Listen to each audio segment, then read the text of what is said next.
Deuxième conversation céramique, eh bien, nous sommes au cœur de Cavaillon, près d'Avignon, et en ma qualité de vice-président des Amis de Sèvres, eh bien, je suis heureuse d'accueillir Olivier Morand, qui détient, donc avec son accueillante famille, deux hôtels particuliers classés monuments historiques. Alors, l'hôtel d'Agar proprement dit et l'hôtel Curica d'Agar, hein, qui, je crois, depuis l'an 2000, accueillent en leurs murs des artistes contemporains et servent d'écrin à de magnifiques expositions. Alors, le succès est au rendez-vous, hein, puisque ce sont de 12 à 15 000 visiteurs qui gravissent chaque année leur marche, hein, pour découvrir les 30 000 œuvres présentées.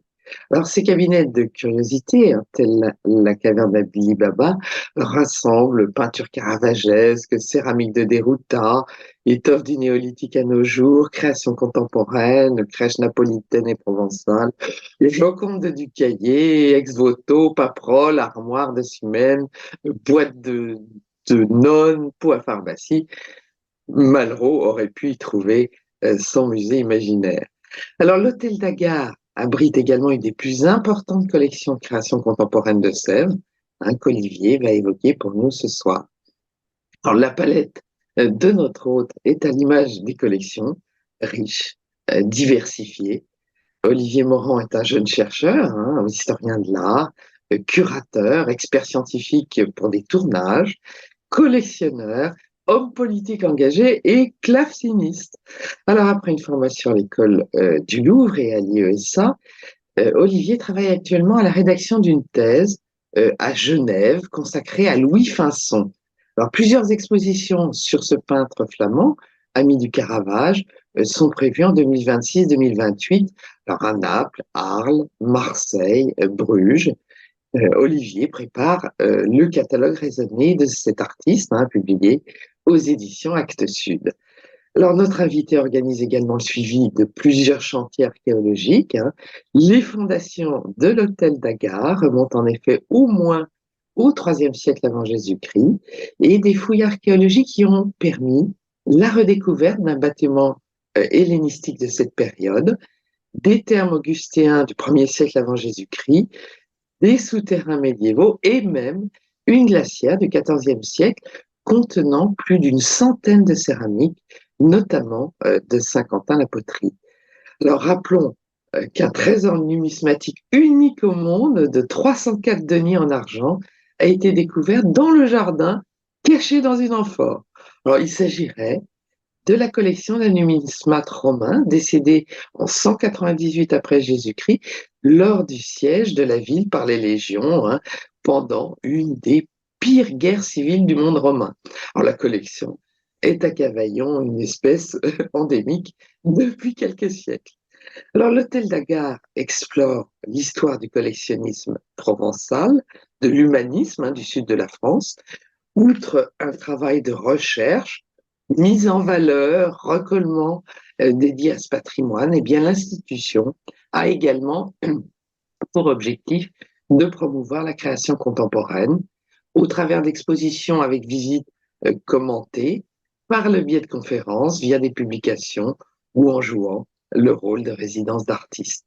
Alors, elle promeut aussi par ses commandes des artistes, hein, comme Fabrice Hibert, Françoise Petrovitch, par exemple, hein, l'hôtel d'Agar prête en outre certaines pièces de ses collections pour des expositions et s'est doté d'une active politique de recherche de mécénat avec la création d'un fonds de dotation en 2022.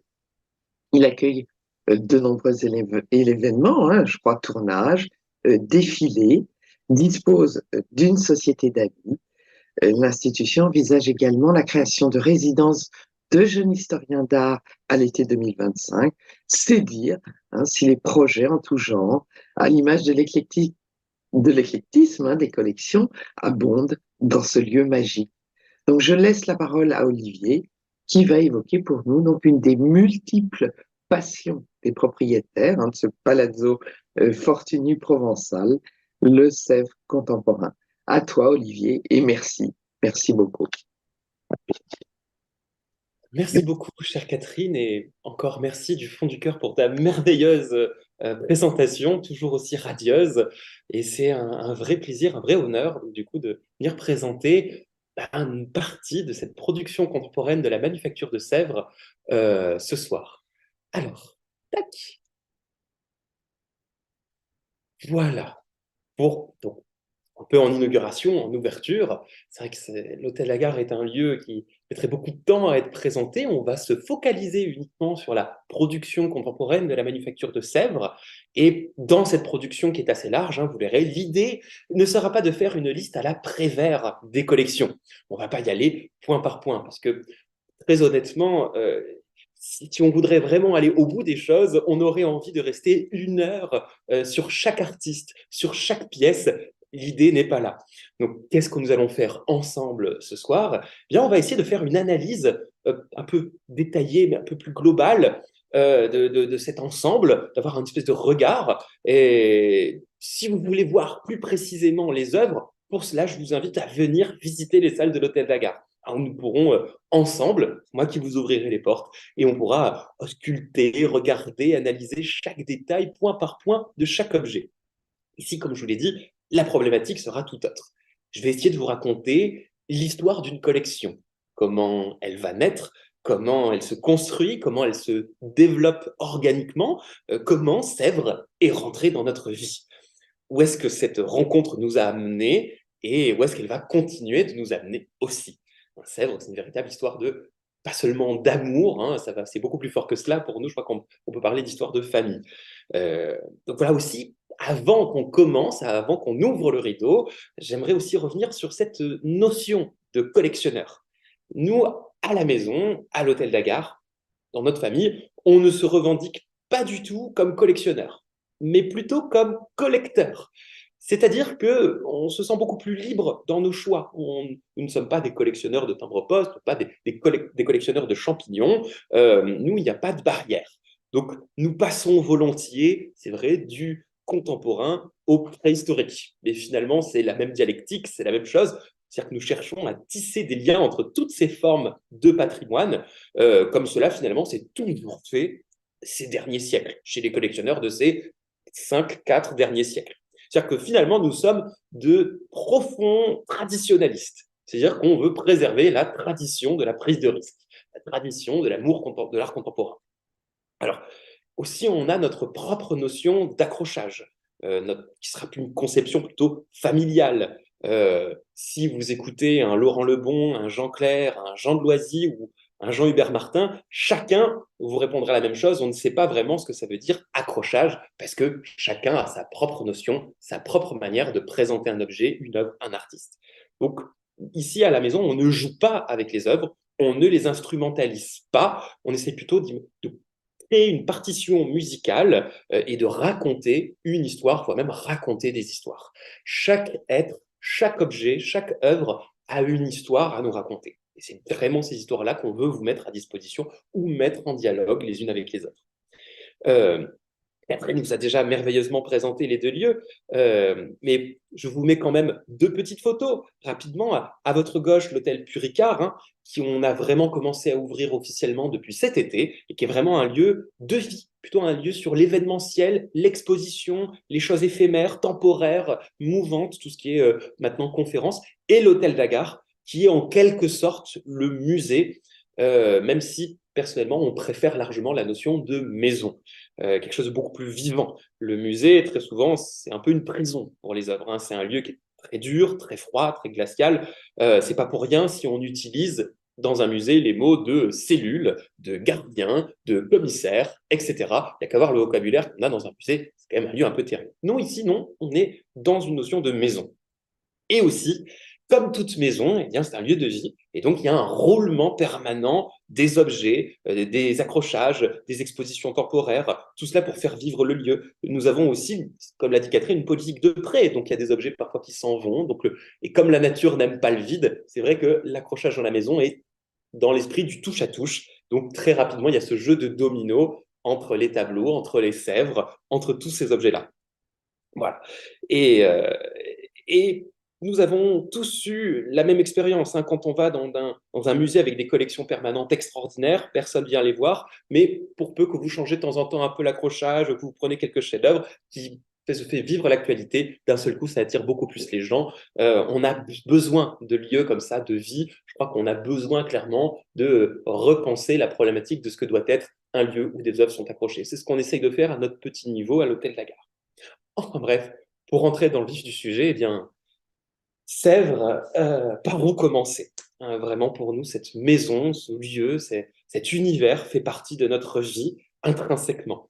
Raconter là en 45 minutes 30 ans d'amour, cela relève de la pure gageure.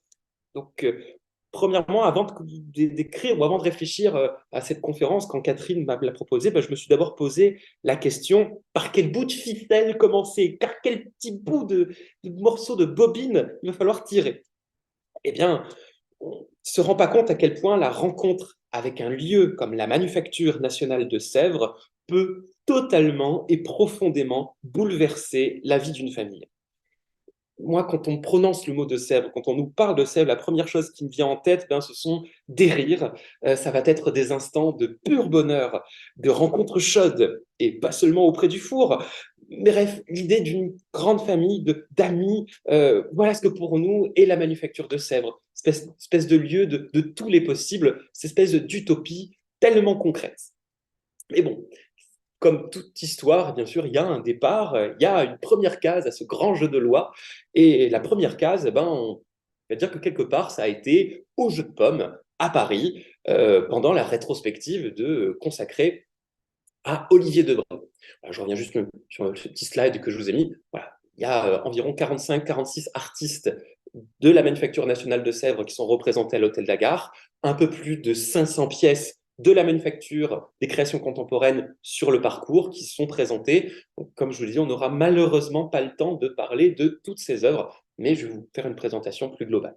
Point de départ, donc, du coup, de cette conférence, point de départ, Olivier Debray, la rétrospective, où au Jeu de Pommes étaient présentées différentes œuvres, notamment le service Diane d'Olivier Debray de 92 et les fameux, nous on appelle ça des vases Jeu de Pommes, cette forme un peu arrondie, c'est le petit surnom qu'on lui a donné. Son nom officiel évidemment c'est le SR22 dérivé du modèle de cœur. Je trouve que Jeu de Pommes, il y a quelque chose d'un peu plus poétique, d'un peu plus littéraire, qui est un peu plus amusant. Et donc, mon père, Christian Morand, va à cette exposition, découvre les œuvres de la Manufacture de Sèvres et les achète. Il en tombe red dingue amoureux. Et puis après, il sort du Jeu de Pommes et il se dirige vers la place Colette où il y a la boutique de la Manufacture de Sèvres en face de la Comédie Française. Et pendant très longtemps, il était passé devant la vitrine en voyant des œuvres extraordinaires, bah aussi bien de Alechinsky, Calder, etc. Mais il n'avait jamais osé pousser la porte, il n'avait jamais osé rentrer dans cet univers. Bon, pour plusieurs raisons. Puisque bah, à l'époque, pourquoi collectionner de la céramique? Pourquoi collectionner de la porcelaine? Pourquoi est-ce qu'on passerait le cap? À ce moment-là, mon père vraiment préférait plutôt soutenir des artistes locaux, des galeries locales. Donc du tout, c'était quelques œuvres de Claude Viala, Monory, Combas, Fromanger, des livres d'artistes très importants comme Robert Morel, Pierre-André Benoît, Pab, Soleil Noir, ou Patricia Dupuis aux éditions Renard-Pal. Donc il y avait un travail de territoire à l'origine. Donc si on veut protéger les artistes locaux, les galeries locales comme Annie Lachier, etc., pourquoi est-ce qu'on irait à Paris? Pourquoi est-ce qu'on se mettrait à acheter de la céramique? Ça a été Olivier Debray qui a été une espèce de déclic. Et il va dans la boutique, il ouvre la porte et il tombe nez à nez avec celle la responsable de la galerie de l'époque. C'était non seulement la rencontre avec un lieu extraordinaire, mais avec une personne extraordinaire, qui était Madame Solange Blond. Alors, là, pareil, Madame Solange Blanc, je crois qu'on n'aura jamais assez le temps. Il faudrait pareil une conférence entière, voire peut-être une encyclopédie entière juste sur cette femme. Solange Blanc, c'est, je crois, une des plus extraordinaires commerciales et vendeuses du début du XXIe siècle pour la France. Pour vous donner juste une petite anecdote, alors qu'on était avec Solange à l'intérieur de la boutique de la Manufacture de Sèvres, eh bien, on était en train de discuter, le temps passe, les coupes de champagne passent, et puis il est minuit, et Solange sort de la boutique et elle surveille la sortie de la Comédie Française en disant il y en a bien que je vais réussir à choper. Et elle voit quelqu'un qui sort, elle arrive à le choper, elle le fait rentrer dans la collection Lambert et elle fait des ventes et elle vend du Sèvres contemporain à minuit et avec un peu de champagne. Voilà, c'était ce type de personnalité-là, Solange. Il n'y avait pas d'heure pour battre et pour représenter la Manufacture de Sèvres. C'est quelqu'un qui était d'un dynamisme et d'une joie sans fond et sans fin. Mais voilà, et après, il y a aussi la rencontre avec le lieu, c'est-à-dire la manufacture de Sèvres, les artisans, les 27 ateliers, ces ateliers avec des artisans qui sont capables de s'adapter aux talents des artistes comme nul autre. La manufacture de Sèvres, c'est d'abord une maison qui sait dépasser les pesanteurs, les considérations frileuses qui sont propres à toute institution. C'est une recherche esthétique qui est sans égale, celle de la manufacture de Sèvres, qui reflète le moment où l'on vit, qui devance les goûts, les tendances, qui séduit toujours par une nouveauté, qui retient la qualité et se différencie par l'audace. Elle marque avec force sa singularité, son exception. Bref, bon, c'est la principale référence mondiale dans le domaine de la céramique pour faire court. Et comment ne pas être enjoué par un tel lieu. Mais quand nous sommes arrivés et que nous avons commencé à acheter donc, des œuvres de la manufacture de Sèvres en 93-95, vraiment dans cette période-là, plusieurs amis artistes nous regardaient un peu bizarrement, et des amis collectionneurs aussi. Ils nous disaient, mais pourquoi vous achetez, pardonnez-moi l'expression, de la vaisselle de grand-mère? C'était la réputation de la manufacture de Sèvres au début des années 90 pour la production contemporaine, que collectionner de la porcelaine, c'était pas sérieux. Mais nous, on n'en avait rien à faire de ces commentaires et on essayait d'argumenter à tout le monde l'extraordinaire qualité de ces objets et qu'il n'a nul autre pareil. Et que non, c'est pas cela qu'il faut retenir de la manufacture, c'est pas des petites assiettes de salon, etc. Non, c'est vraiment quelque chose de beaucoup plus large, de quelque chose de beaucoup plus fort. Et de fait, la production contemporaine de Sèvres, au tout début des années 90, était un peu niée. C'était pas dans l'air du temps. Et encore aujourd'hui, vous avez des œuvres de la manufacture de Sèvres qui sont inconnues des archives, qui ont disparu. On ne sait pas où elles se trouvent. C'est une époque un peu particulière. Hein. Donc, nous collectons de plus en plus d'œuvres dans les années qui suivent. J'ai appelé ça les années Solange Blanc, l'âme de Sèvres, parce que c'est vrai que pour nous, la manufacture, c'était d'abord cette boutique, la place Colette, et c'était Solange. Et c'est vrai qu'on a commencé à collecter de plus en plus d'objets, notamment toute la série des œuvres de Sottsass. Là, j'ai mis le lore de Sottsass, qui pour nous était quelque chose d'évident par rapport à la lore et Pétrarque. Il y avait une analogie qu'on a faite, c'est un tableau qui est dans nos collections, qui est dans les collections de la famille de Sade. Et on a continué à faire tout ce travail de collecte. Et puis, c'était à mon tour de naître. Moi, je suis né en 1997. Alors, il y a une photo que j'ai hésité à vous montrer, et finalement, je ne l'ai pas mise. C'est ma mère, qui est enceinte de 8 mois, qui est nue dans le petit appartement qu'on habitait avant d'acheter la maison, parce que l'hôtel Dagar, on l'a acheté en 1997. 96, on était encore dans un appartement. Elle est nue et elle a un très beau ventre. Et elle est face à face avec le vase d'Olivier Debray, le SR22, le vase jeu de pomme. Vraiment la forme du ventre, ma mère qui est enceinte, nue, et la force du vase de Sèvres. Et donc, les parents s'étaient posé la question, comment est-ce qu'on va m'appeler? Je crois que si j'avais été une fille, clairement, ils m'auraient appelé Diane à cause du service de Diane. Et finalement, j'ai été un garçon. Donc, ils m'ont appelé Olivier, du nom du vase d'Olivier Debray. Voilà, ne serait-ce que mon prénom vient de la Manufacture nationale de Sèvres. Et les années continuent de passer. Là, je vous ai mis quelques photos où on voit un peu les services des Sottsass qu'on a pu récupérer, le Louise Bourgeois, d'autres choses encore. Donc, là, c'est un peu anachronique. J'ai mis cet extraordinaire bracelet No Spring Till Now de Céline Clairon, qui est une de mes pièces préférées pour différentes raisons, qui est une artiste extraordinaire, Céline Clairon. Et enfin vient l'année 2003-2004, une période un peu charnière, et qui va ouvrir sur une décennie 2003-2013 qu'on peut vraiment, en une phrase, dire que c'est la dynamique retrouvée de Sèvres, qu'avec des gens, mais alors vraiment extraordinaires. Déjà l'arrivée de David Caméo, qui va être un gigantesque ping-bang, ne serait-ce que pour nous, mais pour Sèvres et pour tant d'autres personnes. Et bien sûr, pas que lui, que des gens, mais magiques, tels que René-Jacques Meyer, ça on ne le dira jamais assez, la magie qu'incarne René-Jacques. Laurence Meunier, une femme extraordinaire, Ombeline Darche, Solange Blanc, qui est toujours de la partie, qui est toujours là et qui rentre avec eux dans cette dynamique, c'est extraordinaire ce qui se passe. Puis Cédric Petit-Nicolas, toujours là, et aussi des amis qui sont toujours présents, comme Mathieu Sénac, Florian Daguet-Bresson. Je ne remercierai jamais assez Guillaume Savin, et tant d'autres, malheureusement, c'est qu'on ne peut pas citer tout le monde, mais vraiment, Sèvres, c'est une espèce de chef-d'œuvre humain qui se met en place à partir de 2003. Et c'est aussi à ce moment-là que vont arriver de nombreux artistes qui vont devenir de véritables amis pour nous, qui feront partie de la famille, tels que Fabrice Hibert, Myriam Meshita, qu'on ne dira jamais assez, Nathalie Talek, Marie-Ange Guillemino et tant d'autres. Sèvres devient très concrètement une famille à ce moment-là, grâce à David Caméo, grâce à René-Jacques Mayer, à Solange Blanc, etc. Et on ne se rend pas compte dans quel état était la manufacture de Sèvres à l'arrivée de David Caméo. Je ne ferai un tout petit peu le citer, et pour surtout pas de paraphrase, je le prendrai au mot près. Voilà. Pour citer David, à mon arrivée, Sèvres était en pleine inertie. On n'imagine pas l'obsolescence de l'outil de production, les conditions d'exercice des métiers qui étaient jugées périlleuses. L'incendie du laboratoire de recherche en 2001 en est un élément révélateur. Certains espaces sont en état de quasi-friche. Et depuis plus de 15 ans, les 27 sites sur près de 4 hectares n'avaient fait l'objet d'aucune campagne de travaux, ni même de strict entretien du bâti, ni de rénovation de l'outil de production, tant et si bien que l'on peut, sans exagérer, définir la manufacture de Sèvres comme un site à l'abandon. Le couvert était dans un état critique, le chauffage, le réseau électrique au fuel vétuste, les systèmes d'aspiration des ateliers peu ou pas développés, et quand ils existent, méritaient sincèrement une rénovation. Le sentiment général des techniciens d'art quant à leur travail était déprimé. Et ce constat d'engourdissement n'était pas du tout un aveu d'échec. Bien au contraire, c'était davantage une remise en question de l'organisation interne de l'établissement, de ses missions, du caractère artisanal de la manufacture de Sèvres, qui n'est pas du tout une aporie, bien au contraire, c'est ce qui fonde profondément sa qualité.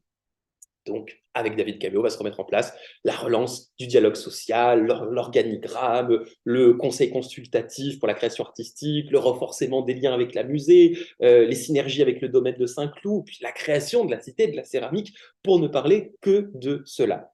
C'est-à-dire ressourcer le prestigieux patrimoine de la manufacture de Sèvres.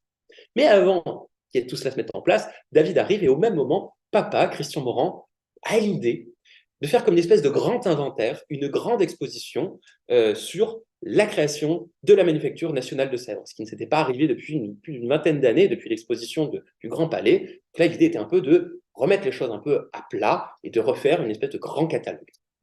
Alors, le tout s'était déroulé dans un hôtel particulier qui s'appelle l'hôtel de Caen-Redon, l'hôtel Donadeil de Caen-Redon à Lis-sur-la-Sorgue. Alors là, je vous ai mis notamment une petite photo d'une œuvre dont on était extrêmement fiers. C'était Univers de Matej Kren, Naissance d'un plat, donc qui est une grande installation complète qui est dans les collections de l'Hôtel Lagare. C'était la première fois qu'on pouvait vraiment la présenter au public, parce qu'il faut une salle entière pour exposer juste cette œuvre, et qui part d'une assiette entièrement blanche et purement blanche de la manufacture de Sèvres, chose normalement qui n'est pas autorisée, un plat parfaitement blanc, un grand plat, et on voit petit à petit la création de l'univers qui se développe.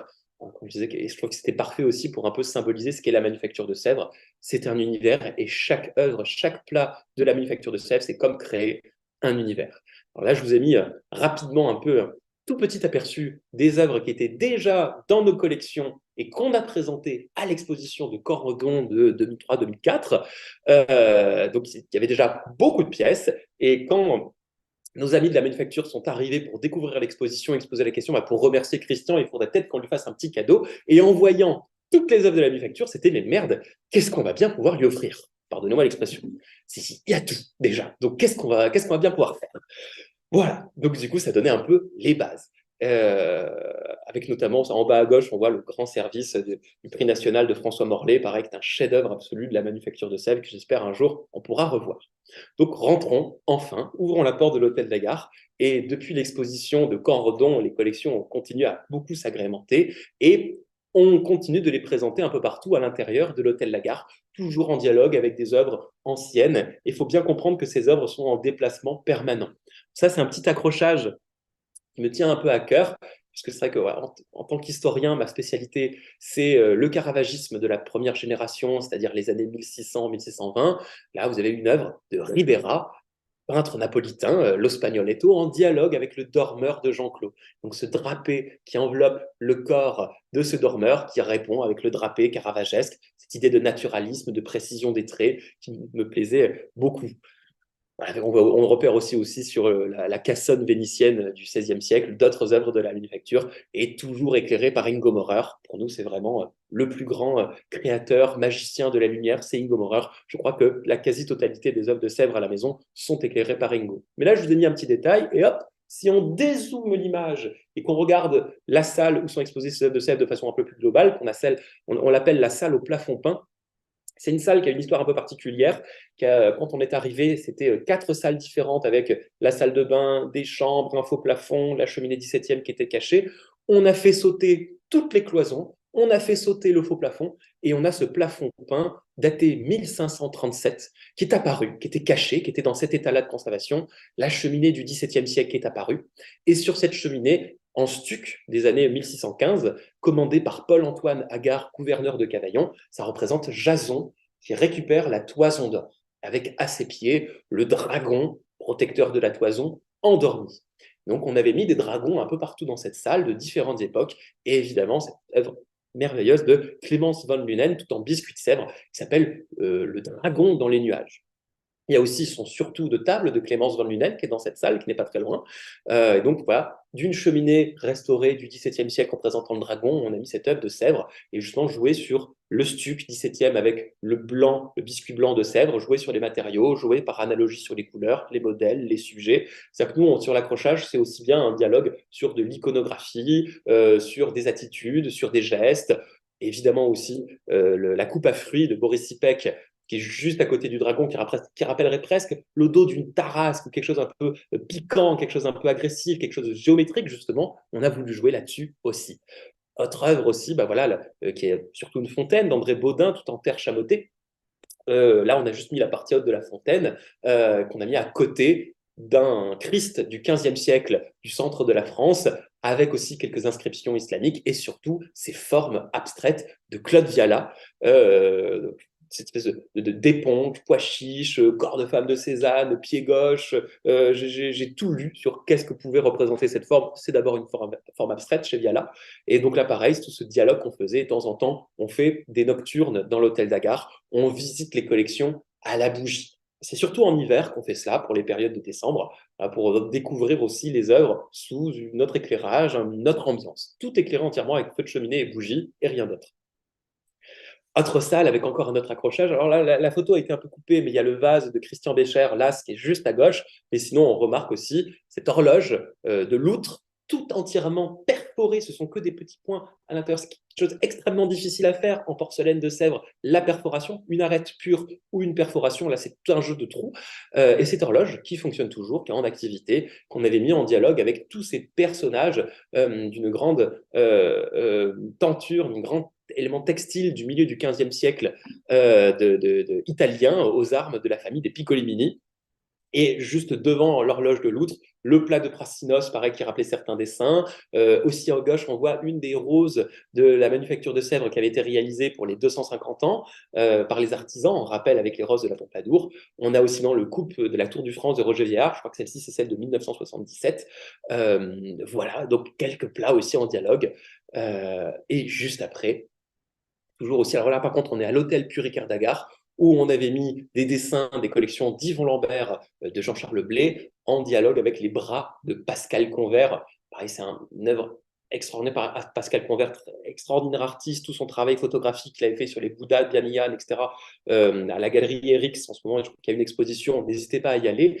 Et il a fait, c'est comme un autoportrait d'artiste, les bras de l'artiste, avec ses veines parfaitement ondulées en relief qui ressortent très bien avec la lumière du jour. Et à l'intérieur, plutôt que de faire du rouge sang, eh bien non, beaucoup plus fort que le rouge du sang, c'est le bleu de Sèvres, qui est une couleur tellement iconique, tellement parfaite. Hein, le bleu de l'espoir, le bleu de l'amour, le bleu de nuit, c'est celui-là, le bleu de la manufacture de Sèvres. Et aussi, toujours à l'hôtel Puricard, on avait fait toute une table, une pièce unique de Jean-Michel Villemotte. On avait récupéré un ensemble complet de mobilier de Villemotte qu'on a présenté dans la dernière salle sous les toits avec le colombage pour jouer sur le bois. Et évidemment, pour nous, ce rapport au bois, aux matériaux, à la nature, à la simplicité, c'est évidemment Fabrice Hibert. Pareil, Fabrice Hibert, on pourrait rester non pas une heure, mais plusieurs jours si vous voulez qu'on parle ensemble de Fabrice, car je pense intimement et très sincèrement qu'il s'agit d'un des plus grands, peut-être le plus grand artiste français du début du XXIe siècle. Je crois qu'on ne se rend pas compte à quel point Fabrice, c'est une révolution sur ce rapport à la nature, ce rapport à la création, ce rapport à la notion de rhizome, d'orgue, ce rapport à la vie, ce rapport à la générosité, on n'en parlera jamais assez, mais vraiment Fabrice Hibert pour nous est un artiste fondamental avec lequel on dira jamais assez tout notre amour pour cet artiste. Et donc évidemment, on y a la version du bonhomme vert, l'objet vert nu non identifié, l'OVNI, c'est-à-dire l'homme de Bessines. Nous, alors à l'hôtel Lagarde, on a une version tout en porcelaine de Sèvres émaillée et perforée sur chaque orifice qui donne une information. faut savoir que l'homme de Bessines, c'est une fontaine qui va propulser de l'eau, parce que vous voyez donc du coup la version bronze qui est dans les jardins. La version bronze, elle, on a pu la mettre en eau. On ne mettra jamais en eau, celle en Sèvres, évidemment. On n'est pas fou à ce point-là. On les fout, mais pas à ce point-là. Et donc, du coup, l'idée, c'est que chaque élément, du corps qui donne une information et propulse de l'eau, c'est le symbole du partage, le symbole de la communication, le symbole de la générosité, le symbole de l'amour, de la curiosité. C'est tout cela qu'incarne l'homme de Bessines, qui fait pile poil la moitié de la taille de Fabrice. Et donc l'homme de Bessines qu'on avait mis en dialogue avec une robe à la française verte du XVIIIe siècle, une fois, mais aussi on l'a mis en dialogue avec différents éléments, que ce soit des santons de crèche du XVIIIe siècle, des sculptures du XVIIe, que ce soit avec des éléments archéologiques, etc., etc. Le petit bonhomme ne cesse de se balader dans la maison, il est à sa place et il me surprendra toujours. Aussi en bas à gauche, une petite commande qu'on avait fait à Fabrice Hibert dans le cadre de la création du prix Paul Veyne. Fabrice avait imaginé comme une sculpture, une colonne à la grecque, on appelle une colonne cannelée, qui reprend les modèles doriques. Et plutôt que de faire au bout une colonne dorique classique, d'un seul coup, elle se métamorphose comme un arbre, comme si c'était une colonne en bois, car la majorité des temples en Grèce, il y en a beaucoup qui étaient en bois, et ça devient la main de Fabrice, la main de l'artiste, et qui épouse, empoigne un vase romain du 1er siècle, découvert par un historien qui s'appelle Paul Veyne, qui est un des plus grands historiens sur la Grèce antique et la Rome antique, et qui a passé toute son enfance à Cavaillon.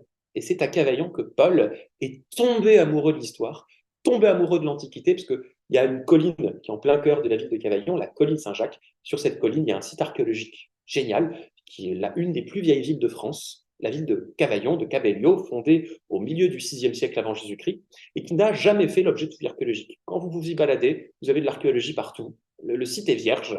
Donc nous, on se bat pour qu'un jour, il y ait l'ouverture d'un grand site archéologique à l'échelle de la colline pour analyser une des plus vieilles villes de France. Bref, Paul, en se baladant sur ce site, avait ramassé à l'âge de 9 ans un vase romain. Et Fabrice Hibert a imaginé le support du support de ce vase romain. Donc ça, on fera des tirages en bronze, pourquoi pas en Sèvres, mais en tout cas d'abord en bronze de cette sculpture de Fabrice qui sera le trophée du prix Paul Veyne, le prix du patrimoine inventé et partagé. Une autre œuvre qu'on a prêtée plusieurs fois pour des expositions et qui est exposée aussi actuellement au Château Borelli, au Musée des Arts Décoratifs de Marseille, le Triomphe de Flore de Françoise Vergier, qui est un pot pourri, c'est-à-dire c'est à l'intérieur, il faut mettre des essences, d'herbes, de parfums et toutes les perforations qu'il y a dans cette sculpture extraordinaire qui reprend les modèles du XVIIIe siècle, de l'époque de la Pompadour et de Louis XV, eh bien, va diffuser une odeur dans toute la salle. C'était quelque chose de très important, les pots pourris en céramique, et ce, très très tôt, hein, les pots pourris en terre cuite qu'on a au XIVe siècle pour lutter contre les miasmes et contre la peste. Là, on a voulu garder. C'était vraiment cette idée-là qui a été conservée. Alors, la petite chose amusante, c'est qu'au Château Borelli, le cartel, il y a toujours écrit que ce sont des porte-perruques. Alors, pas du tout. Non, donc ça, et le cartel n'a toujours pas été corrigé cette année, j'ai vu. Donc, il faudra peut-être le dire, ce n'est pas un porte-perruque, c'est le triomphe de Flore, c'est un rapport à la nature, à l'odeur, c'est un pot pourri. Nous, à l'intérieur du pot pourri, à l'hôtel d'Agar, on a mis une essence, un pot pourri de Santa Maria Novella de Florence, voilà, avec une recette qui n'a jamais été changée depuis des siècles et dont il conserve encore le secret de fabrication. Autre petite installation qu'on s'était amusé à faire à l'intérieur d'une grande cassone vénitienne, mais du XVe siècle cette fois-ci, disposée, flottante, les roses fabriquées en 2006 pour le 250e anniversaire de la manufacture, les roses de la Pompadour, donc qui ont une histoire assez extraordinaire. Nous, je crois qu'on en a récupéré une vingtaine sur les 120 roses qui ont été faites sur tige en métal, et on les avait mis en dialogue avec un grand tableau de Giacinto Gimignani, qui vient des collections de la famille Barberini, et qui faisait partie d'un cycle sur l'histoire de la ville de Rome. Et on voit l'alliance entre les sauvages au milieu des 7 collines, devant le dieu fleuve, le Tibre, avec les Troyens, avec Énée, qui arrive devant les 7 collines. Et donc évidemment aussi, il y a une des jeunes Troyennes qui tombe amoureuse d'un sauvage, un sauvage qui tombe amoureux d'une Troyenne, etc. Enfin, il y a aussi cette idée d'amour, d'alliance, de lien entre personnages, etc. Des gens qui ne sont pas de la noblesse, qui vont s'allier avec des gens de la noblesse et qui se regardent et qui s'admirent. Toute cette histoire-là, du coup, on a voulu la mettre en lien avec l'histoire des roses elles-mêmes, c'est-à-dire quand la Pompadour avait fait créer ces roses qui font parmi des premières productions de la manufacture de Sèvres, elle avait invité le roi à venir au château de Bellevue, dans son jardin et dans ses serres. Malheureusement, tout cela a disparu aujourd'hui. Et alors qu'il rentre dans la serre un jour d'hiver et dans le jardin, le roi est admiratif et il voit des roses en parfait état en plein hiver. C'était des roses en biscuit, certaines peintes d'ailleurs au naturel. Et pour peu qu'on dispose un peu de parfum sur le biscuit ou sur ces roses, eh bien, on a des roses qui ne fanent jamais et qui sentent bon toute l'année. Une espèce de miracle de la manufacture de Sèvres. Dès le départ, Sèvres fait des miracles. Alors aussi pour vous montrer que le Sèvres à l'hôtel d'Agar vit, encore une fois, on n'est pas dans un musée, on est dans une maison. Parfois, il n'est pas rare de voir des poussins et des œufs naître à l'intérieur, surtout de Sottsass ou des vases de Sottsass, ou dans les autres aussi d'ailleurs. Pour Noël, il y a aussi d'autres petites surprises qui vous attendent.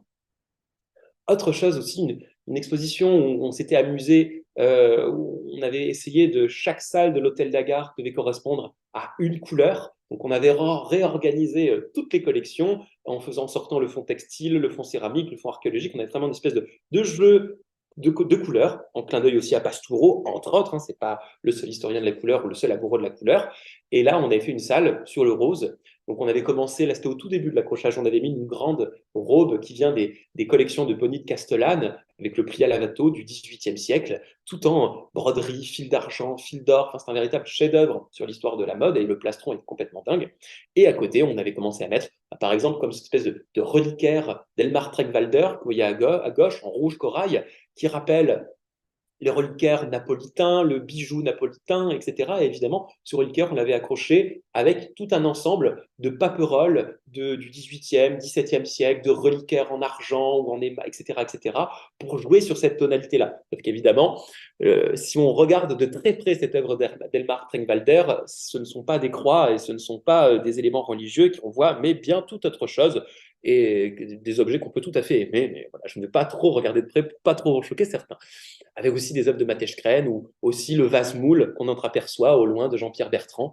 Voilà, donc c'est une petite blague aussi qu'on s'amuse à faire en famille. Il n'y a pas une salle sans qu'il y ait du Sèvres à la maison. Et c'était une blague, mais en fait, quand on l'a fait, on s'est rendu compte que ce n'était pas tout à fait une blague, c'était vraiment vrai, et qu'il y a vraiment du Sèvres dans toutes les salles de la maison. Alors ça, malheureusement, j'ai pas mis de photo, j'aurais peut-être pu en mettre une. Entre les deux robes, on aperçoit aussi le cabinet de Nathalie Dupasquier, dont tout le montage est réalisé par le Mobilier National, donc bois, laqué rouge à la japonaise et à la française, extraordinaire, et toutes les plaques qui sont en porcelaine de Sèvres de Nathalie Dupasquier. C'est un véritable chef-d'œuvre, ça aussi, qui reprend les proportions et les modèles des cabinets Louis XV avec les plaques de porcelaine de Sèvres. Autre artiste auquel je tiens beaucoup, qui est une femme extraordinaire, et vraiment, si vous avez l'occasion de prendre le temps, soit d'aller visiter son atelier avec ses élèves aux Beaux-Arts de Paris ou aller chez elle, allez-y, vraiment, c'est aussi une des très grandes artistes françaises vivantes actuellement, Nathalie Talek, avec notamment son buste, l'Adrienne, qui était une reprise d'un des chefs-d'œuvre historiques de la manufacture. Ils ont repris le moule, réinterprété, fait fermer les yeux, fait fondre l'élément, reprendre la coiffure. Cet élément, on s'était amusé à le présenter aussi bien qu'une photo de Joël Peter Witkin de nos collections, ou sinon avec des bustes reliquaires, ou avec un tableau d'Antoine Raspail, peintre arlésien du XVIIIe siècle, avec notamment son vase charpin qu'elle avait entièrement peint, et avec cette espèce d'extraordinaire, de folie picturale, avec tous ces masques d'esquimaux, animaux, etc., etc. Pareil, on pourrait rester des heures sur les œuvres de Nathalie. Là, quand elle était en train de travailler justement dans les ateliers de la manufacture, c'est toujours un enchantement quand on découvre une œuvre de Nathalie Talek, ne serait-ce que quand on l'écoute et quand on va la voir. Autre artiste est d'ailleurs Nathalie Talek et Myriam Meshita, deux artistes extraordinaires et qui préparent une exposition ensemble. Voilà, cette rencontre, la manufacture de Sèvres, bien après la période de David Caméo, continue à faire des histoires, à faire des petits, continue de vivre. Cette période-là n'est pas terminée, loin s'en faut. Et Myriam Meshita aussi, ça c'est une œuvre extraordinaire qu'elle avait réalisée, qui était aussi un hommage à son fils, son merveilleux fils qui s'appelle Ulysse. Je crois que ce nom lui va si bien, vraiment, c'est un véritable héros, le fils de Myriam, et avec le service historique présidentiel de la manufacture qui avait été enfoncé dans ce crâne en biscuit de Sèvres et avec toutes ces branches entièrement en porcelaine émaillée, comme une espèce de symbole aussi de vanité. Donc évidemment, nous, la vanité, le rapport à la mort, le rapport au temps, c'est quelque chose de très important dans les collections et dans l'histoire de l'art, qui s'intégrait parfaitement dans tout cela. Et juste au-dessus de l'œuvre de Myriam Meshita, on a accroché l'autoportrait de Nathalie Talek avec les lunettes de vision au sein du pôle Nord, qui rappelle avec tous les voyages avec Paul-Émile Victor, etc., etc.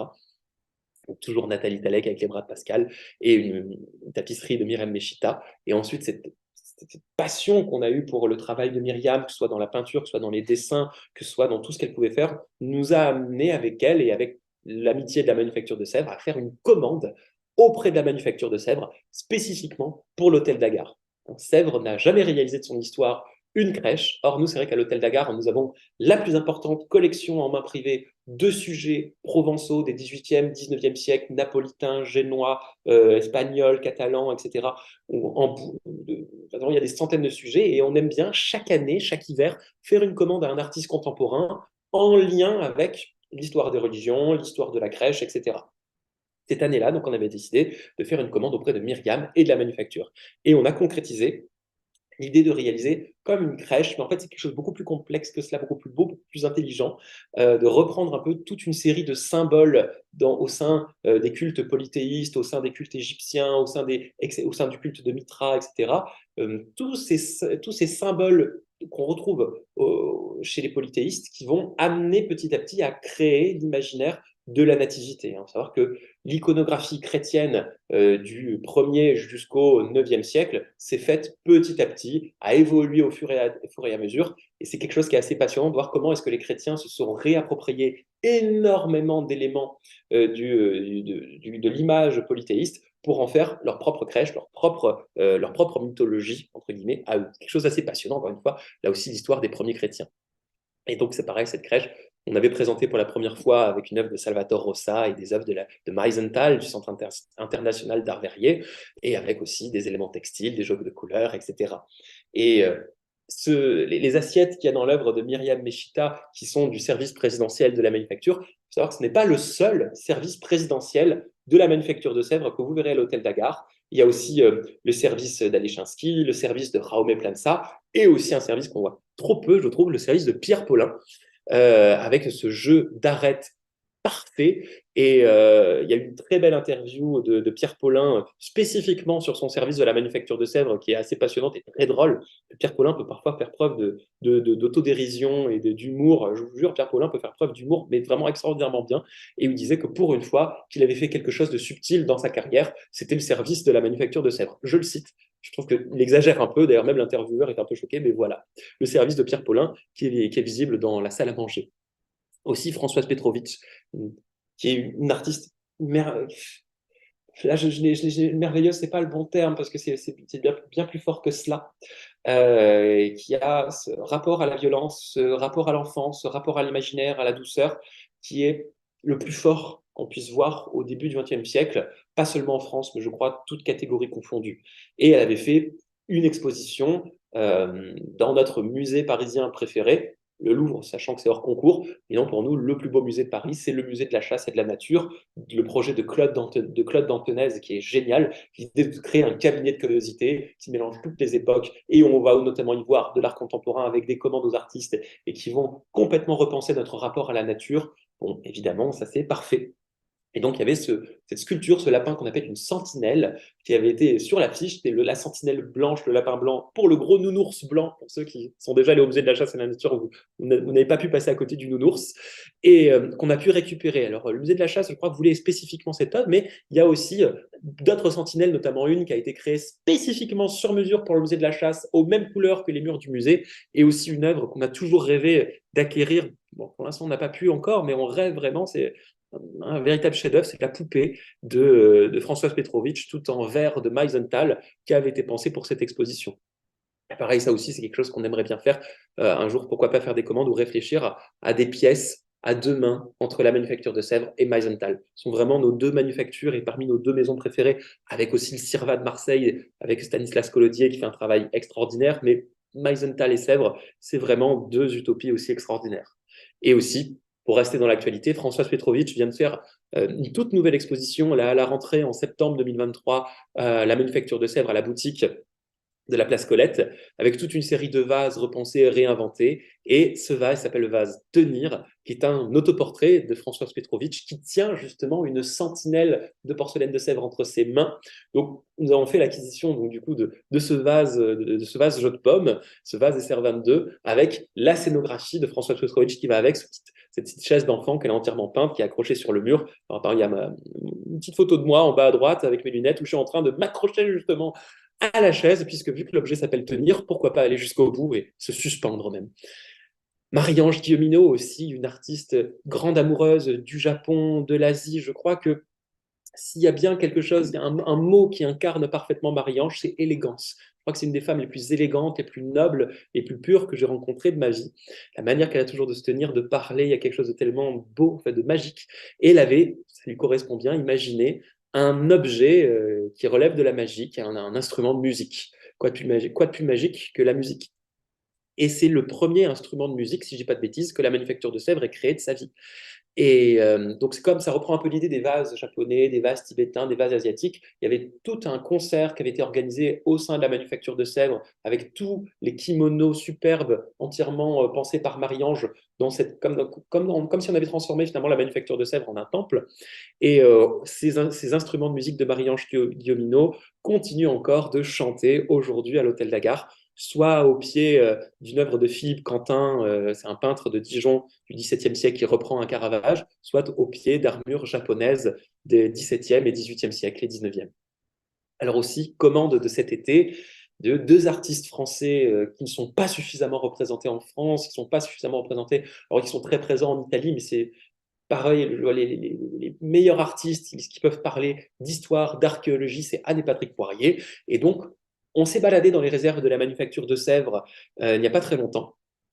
Et on s'est rendu compte qu'il y avait toute une série de boîtes, des objets oubliés, toute une série de petits fragments d'un surtout qu'ils avaient imaginé en 1978 qui s'appelait Ruines d'Égypte, et toute une série de fragments en biscuit de Sèvres d'Anne et Patrick Poirier qui n'avaient jamais été utilisés, jamais été montés. Eh bien, on a récupéré tous ces fragments inutilisables et inutilisés, et Anne et Patrick Poirier ont eu l'idée de les réutiliser et d'imaginer une toute nouvelle pièce dans la salle à manger de l'Hôtel de la Gare, au milieu de la grande table, qui s'appelle non pas Ruines d'Égypte 1978, mais maintenant Rêve d'Égypte 2023. Donc finalement, en fait, ça reprend l'idée vraiment du surtout de la manufacture, sauf qu'on y a rajouté l'obélisque, qu'on y a rajouté plusieurs éléments qui relèvent de l'égyptomania. Donc quelque chose qui relève beaucoup plus de la ruine, de l'architecture, quelque chose de beaucoup plus vivant. Et Anne et Patrick Poirier, qui sont pourtant des gigantesques amoureux de l'archéologie, ne sont encore jamais allés en Égypte. Donc c'était une façon de conjurer le sort. Et Anne et Patrick Poirier se sont bel et bien, quelque part, rendus en Égypte avec cette œuvre, en tout cas à l'Hôtel de la Gare. Et aussi, petite parenthèse, si des gens se posent la question, mais est-ce que vous vivez avec ces œuvres de Sèvres, est-ce que c'est une maison, ou est-ce que vous mangez dedans? Voilà, par exemple, là, pour mon dernier anniversaire avec une amie, oui, on a mangé le gâteau d'anniversaire dans les plats de Sèvres. On y mange dans cette salle à manger. On peut manger dans du Sèvres. Une assiette n'est pas faite que pour être mise que sur un mur. C'est très bien aussi sur une table, une assiette.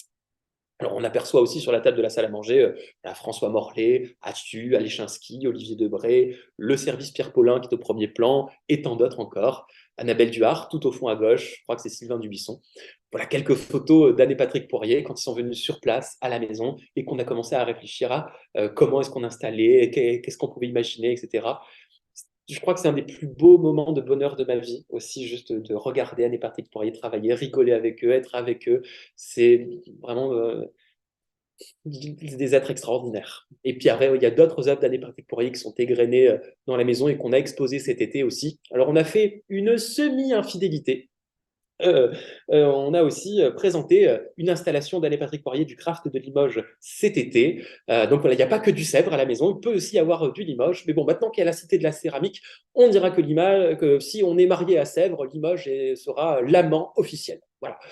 Et aussi en bas à droite, dans une grande chambre, présenté l'autoportrait d'Anne et Patrick Poirier en Janus, peut-être le plus beau dieu de toute la mythologie romaine, avec à l'intérieur du visage d'Anne s'ouvre, apparaît Patrick, et à l'intérieur du visage de Patrick qui s'ouvre, apparaît Anne. Voilà.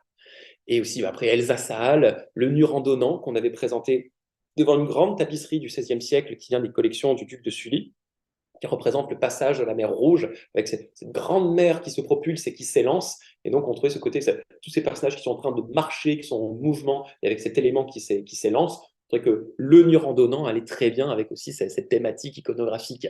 Pareil aussi, on avait fait une grande scénographie avec Bernard Faucon. On avait présenté du coup le Cerbère de Myriam Meshita, tout en porcelaine de Sèvres, donc avec tout l'or qui se déployait dans tous les sens. C'est vrai que l'appareil, l'or ressort très bien quand c'est appliqué sur de la porcelaine émaillée et qu'ensuite ça va être poli à la gâte.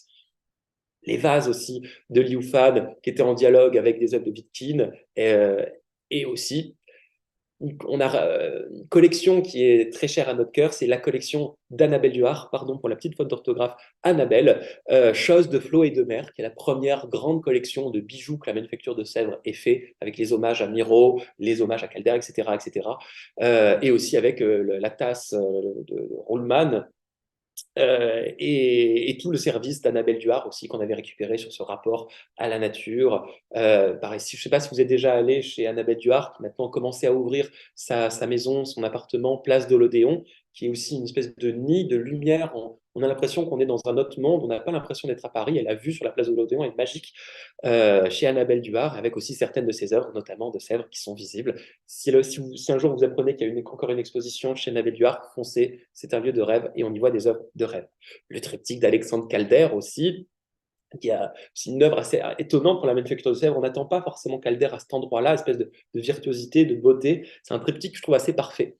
Toute une installation autour, peut-être en tout cas, moi, personnellement, c'est ma préférée, la Juliette d'Ettore Sottsass, toute rouge, sur un chafarcani provençal du XVIIIe siècle.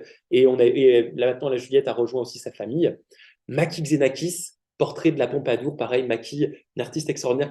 N'hésitez pas à lire ses livres qu'elle a édités aux éditions Actes Sud, où elle raconte son rapport avec Louise Bourgeois ou avec son père, Yannick Xenakis, etc. Avec aussi les vases de Paul Armangette, ou à droite, pareil, la photo est un peu coupée, mais juste à droite, il y avait aussi le grand totem, une espèce d'idole cycladique de Astugue Vieille, entièrement encordée. Et ce grand plat, alors je vous poserai la question en quelques secondes, pour vous, qu'est-ce que ça représente? Que pourrait être ce grand plat de la Manufacture nationale de Sèvres? Alors, je vais vous le dire assez vite. Ce plat, c'est une empreinte d'une patte d'éléphant. Il y a eu un éléphant à la manufacture de Sèvres. Et pas n'importe lequel. Alors, ça, pareil, c'est une œuvre de Sèvres qui m'a fait rêver quand j'étais encore gosse. Quand j'avais 5, 6, 7, 8 ans, c'est une de mes pièces préférées quand j'étais gosse. Comment est-ce qu'un éléphant peut faire ça?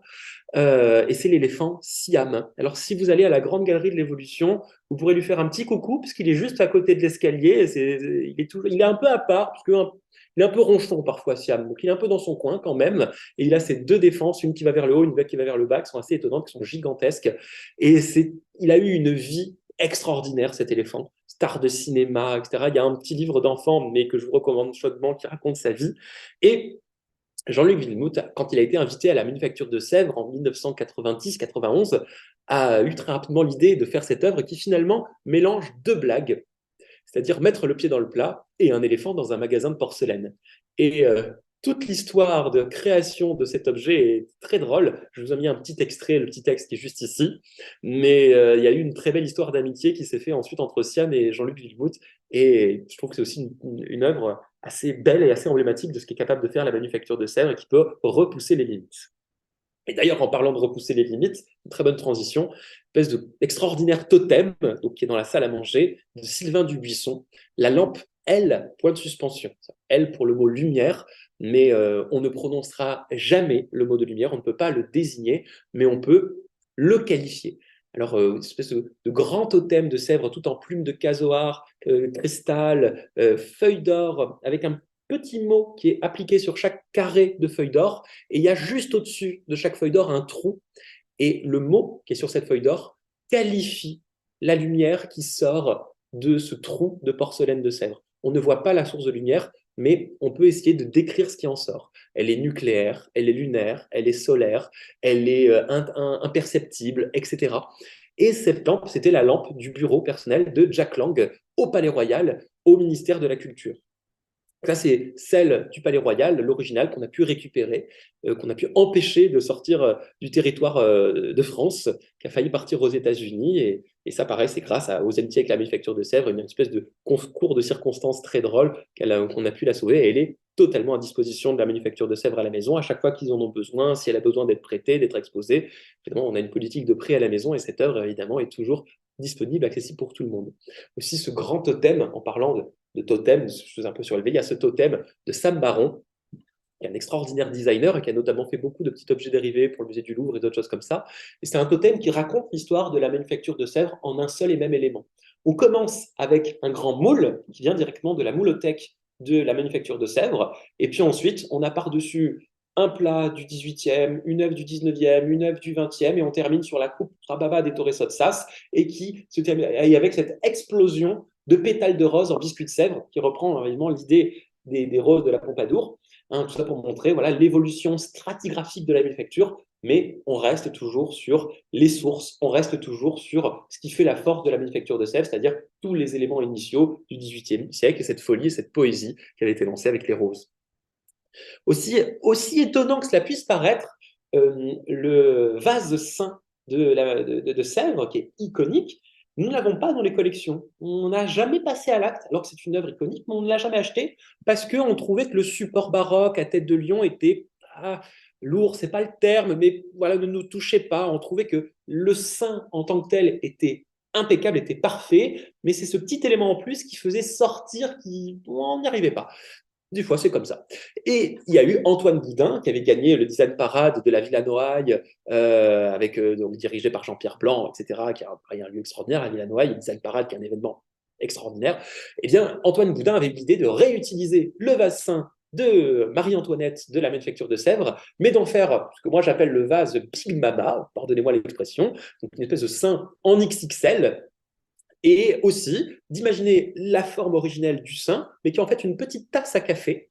Et quand vous posez votre tasse à café, le sein se pose sur la soucoupe qui, du négatif, devient un positif, et en dessous devient un nouveau un négatif, et vous pouvez mettre une petite tasse à thé. Et quand vous disposez l'ensemble, c'est la photo à droite, c'est comme un hommage à Memphis, comme un hommage à Sottsass, en partant du sein de Marie-Antoinette. Alors là, par contre, on a eu un coup de foudre immédiat pour cette œuvre d'Antoine Boudin, qui, avec sa famille d'ailleurs, dirige une entreprise de textile magique qui s'appelle Olivade, qui reprend là aussi toute idée de tradition, d'empreinte, de textile imprimé, mais provençal. Geneviève Haas aussi, d'ailleurs, on ne cessera jamais de rendre hommage depuis qu'elle nous a quittés, c'est un grand manque. On a aussi toute une série de vases de Geneviève Haas et aussi le service qu'elle avait réalisé avec ses jeux de tonalité, ses jeux de couleurs. Je crois qu'aujourd'hui, maintenant, on les a accrochés à côté d'une photo de Bernard Faucon pour ce rapport au bleu. Hein, le bleu Haas et le gris Haas sont deux couleurs. Elle a parfaitement réussi à comprendre tous les contours, toutes les tonalités et toutes les variations. Si ça, c'était un mur cet été, en parlant de rendre hommage à des gens qui nous manquent terriblement. Ça, c'était un hommage. On a fait toute une exposition, hommage à Jean-Paul Capitani, qui, avec Hubert Nissen, sa compagne Françoise Nissen et lui, ont créé, ont dirigé la maison d'édition Actes Sud. Jean-Paul Capitani était un extraordinaire amoureux des poètes, amoureux des artistes, mécène. Et donc, on a fait toute une exposition où on avait présenté ce vase de Liu Fan avec deux bustes arlésiens de Jean de Dieu et un tableau d'Antoine Raspail qui représente les Aliscamps, parce que c'était grâce à Jean-Paul Capitani que Liu Fan avait fait cette magnifique exposition au milieu de la nécropole romaine et a pu ouvrir ensuite sa fondation, Liu Fan, dans un hôtel particulier à Arles qui est visible au public dorénavant.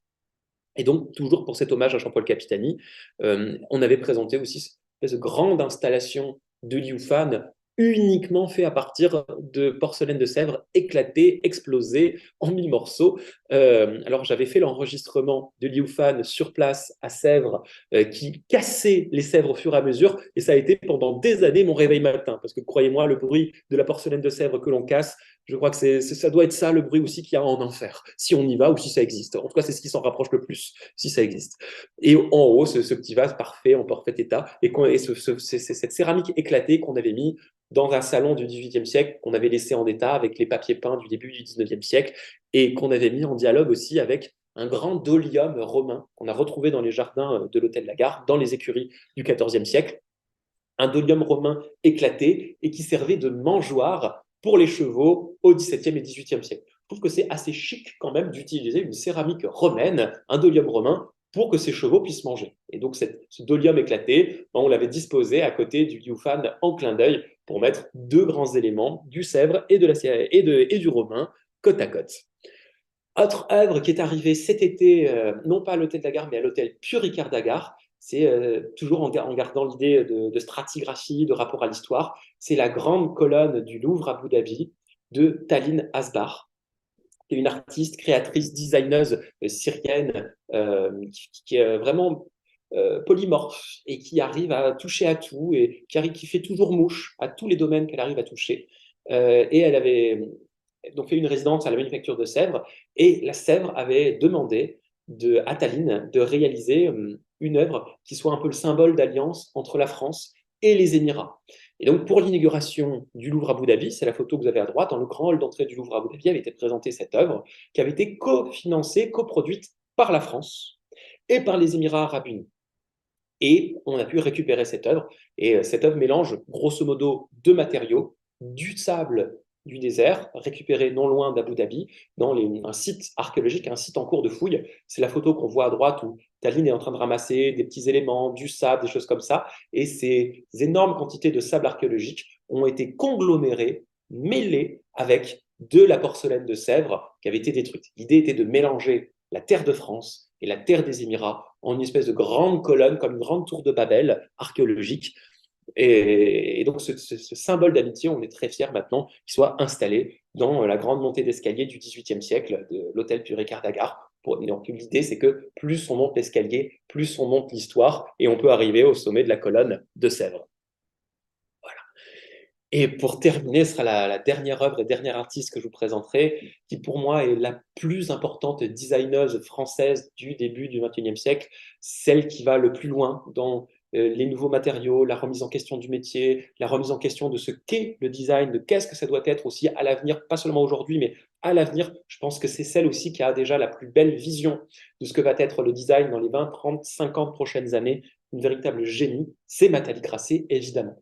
Et elle vient de faire une résidence à la Manufacture de Sèvres, où elle a créé toute une série de vases qui s'appellent les vases CAP. Et donc, nous, on a pu récupérer le grand vase bleu qu'on a mis à côté aussi à un moment donné d'un tableau des Torres Sotsas, mais maintenant qui est à côté d'une cheminée du XVIIe qui représente Caius Caevola et le roi Porcena. Et la photo aussi, quand elle avait présenté son œuvre avec Madame Brigitte Macron et qu'elle avait eu un gros coup de cœur pour le vase bleu.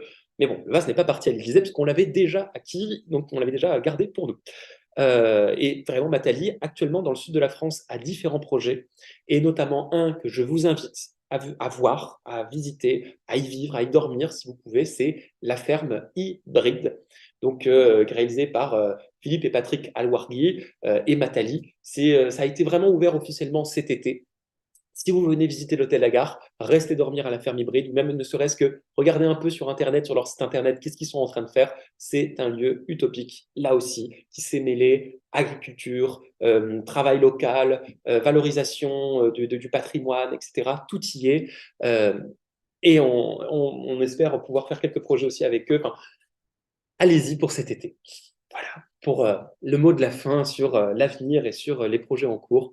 Si vous avez d'autres questions sur les collections de l'Hôtel Lagarde ou si vous souhaitez avoir la bibliographie, puisqu'il y a une très belle déjà bibliographie assez dense sur la création contemporaine de la Manufacture de Sèvres, vous pouvez m'écrire soit sur Instagram, soit un petit mail. Et surtout, je vous invite à découvrir la prochaine conférence et à la suivre le mardi 5 décembre, toujours animée par notre très chère Catherine Trouvé, auquel je rends la parole. Alors, Olivier, bravo, hein. Là, tu nous dis que le fait de collectionner là, représente pour toi et ta famille de purs instants de bonheur. Ben, ce fut le cas pour nous ce soir de t'entendre. Alors, bravo, moi ce que j'ai particulièrement apprécié, c'est le dialogue de ces créations contemporaines de Sèvres avec toutes les autres œuvres de votre collection. Ça, j'adore, c'est très audacieux parfois, hein. Je pense par exemple surtout de Sostas avec les petits poussins, par Oui, exemple. ça c'est juste Euh, pour Pâques. ou également, alors j'ai beaucoup aimé aussi le dialogue des créations contemporaines avec d'autres créations contemporaines de Sèvres, c'est-à-dire entre elles, là, la grande table, enfin c'est absolument fabuleux. Alors, les questions, les voici, là je les ai récupérées sur le chat. Il y a beaucoup d'intérêt évidemment pour cette collection. Combien y a-t-il de pièces de Sèvres dans votre collection? À peu près. Comme je disais, Ça, bon, c'est... il y avait un petit mot. Bon, c'est une collection qui est en perpétuelle évolution, mais là, actuellement, c'est 47 artistes qui sont représentés et un peu plus de 500 pièces de la création contemporaine de Sèvres. Voilà. Alors, et quel est le plus vieux Sèvres? Alors, il y a quelqu'un qui demande ça. Quel est le plus vieux Sèvres de votre collection? Alors, Je pense que pour c'est ne pas pas 18e. décevoir nos chers amis du Musée national de la céramique, c'est vrai qu'il n'y a pas de Sèvres de la période Louis XV ou Louis XVI ou Marie-Antoinette. Le plus vieux, je crois que c'est les Sèvres de Calder, il me semble.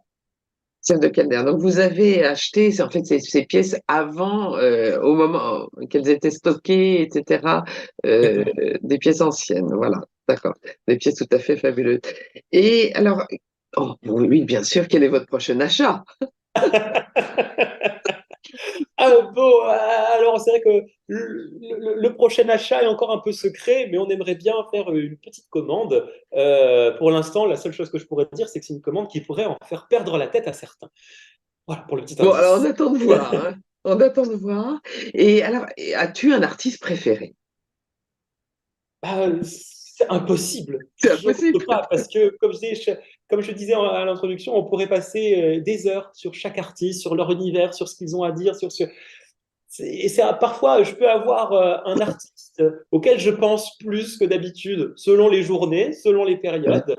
Donc, selon si on s'est vu, si on a. Mais non, je crois que c'est impossible d'avoir un artiste préféré parce que c'est comme je dis, c'est comme une grande famille. Je crois que dans une famille, quand on a des enfants, quand on a des parents, on n'a pas de parents préférés, on ne peut pas avoir d'enfants préférés, on ne peut pas les choisir. Finalement, on peut dire dans la foulée, as-tu une pièce fétiche? Un artiste préféré, une pièce fétiche. Non, pas d'artiste préféré, pas de pièce fétiche. Ah, ce sera peut-être là, sans faire du Picsou, mais il y a un peu l'idée du sous-fétiche, du Sèvres fétiche, la première achetée. Donc, ça peut être très probablement le vase d'Olivier Debray qui a tout lancé, qui a tout initié et auquel je dois mon prénom. Mais ça peut aussi. Il y a une pièce que j'aime bien tenir en main et j'ai l'impression qu'elle a un côté un peu magique, comme s'il y avait un côté un peu propitiatoire ou presque qui relève de l'idole africaine. C'est un tout petit galet tout en sèvres et recouvert de feuilles d'or d'Annabelle Duhart. Il y a quelque chose de tellement parfait avec le cordon noir et le galet en or et qu'on peut tenir dans la poche. Et ça me fait très souvent penser à René Char, qui avait toujours un galet dans la poche, qui était un peu son porte-bonheur. J'avais l'impression d'avoir, bah voilà, comme René Char, j'ai mon galet, sauf que moi, c'est pas le galet de la Durance, c'est pas le galet d'Issy sur la Sorgue, c'est le galet de Sèvres. Voilà, voilà la pièce fétiche. Alors, et pour vos achats, vous tombez toujours d'accord en famille? Parce que c'est pas évident. Généralement, on tombe quand même d'accord. Bon, parce que ça fait, voilà, pour Guigain, 32 ans et moi, 25 ans qu'on vit tous ensemble. Généralement, donc, on pense un peu la même chose, on a vécu par la même chose, on lit les mêmes choses. Donc, souvent, on est d'accord. Et quand ça s'engueule, voilà, on vote sur 3 voix sur 4. Voilà, s'il y a 3 voix de d'accord sur les 4, c'est bon, on peut y aller. Mais le veto n'existe pas. Bon, bah super. Alors, est-ce que vous êtes certainement les plus importants collectionneurs de sèvres contemporains? Alors, c'est la question là, qui est à Ça, je ne l'écran. sais pas. Mais bon, Dixit, les copains de la manufacture, quand ils passent à la maison, donc soit Dixit, Cédric, Petit Nicolas ou Guillaume Savin et d'autres, ils nous disent que en institution, la collection la plus importante, évidemment, c'est la manufacture de Sèvres et la cité de la céramique. Ensuite, le palais de l'Élysée et ensuite l'hôtel d'Agar. Voilà, à chaque fois, c'est ça. Bon, formidable. Alors, une question la plus technique, là, à propos d'une pièce de Liu Fan. En fait, l'exposition qui avait eu lieu à la galerie de Sèvres, Place Collet, il y avait effectivement cette installation, etc. Est-ce que c'est celle-là que C'est vous la avez même présentée? que celle qui était lors de la dernière C'est exposition du Louvre à Sèvres. toutes ces pièces qu'il avait cassées, etc., une par une, et voilà. Oh, ouais, Il y avait fabuleux. tout cassé dans la Oui, boutique. oui, oui, On oui. se bouchait les oreilles. Oh, bah écoute, Olivier, je crois que c'est absolument formidable. Je crois que... Ah oui, prêtez-vous quelquefois des pièces pour les expositions. Alors, je pense que c'est plutôt des pièces de Sèvres que la personne voulait poser comme question. Évidemment, pour Sèvres, on n'hésite pas à prêter, que bien sûr pour les institutions Hum. françaises, même au-delà. Donc il y a plusieurs fois où ça peut être par exemple le MOCAC, donc c'était le Museum of Contemporary Art de Cracovie. On avait prêté évidemment des Sèvres, mais plein d'autres choses. Donc dès que Sèvres a besoin, par exemple, d'un élément pour des expositions, comme l'Hôtel Lagarde est aussi un peu comme une espèce de réserve bis, bah oui, on prête toujours avec plaisir, et pas que pour Sèvres, pour les structures d'art contemporain, évidemment. Bravo, bravo en tous les Se cas, nous bat sommes pour tous défendre la femme pour la admiratifs représenter. de ce palais et évidemment, ça donne évidemment l'envie d'aller venir voir sur place ce qu'il en est en tous les cas. Merci Olivier, merci à ta famille aussi parce que Ok. c'est une histoire familiale tout à fait extraordinaire et que je vous invite tous à découvrir et merci à toi de nous avoir présenté de façon fabuleuse cet ensemble, absolument génial. Merci Olivier. Encore. Nous nous retrouvons donc la prochaine fois, le mardi 5 décembre, avec un jeune doctorant également, Yong Song Zheng, tout aussi intéressant. Et voilà. Merci à toi. Merci encore Olivier. À Merci beaucoup. bientôt. À très bientôt. Merci.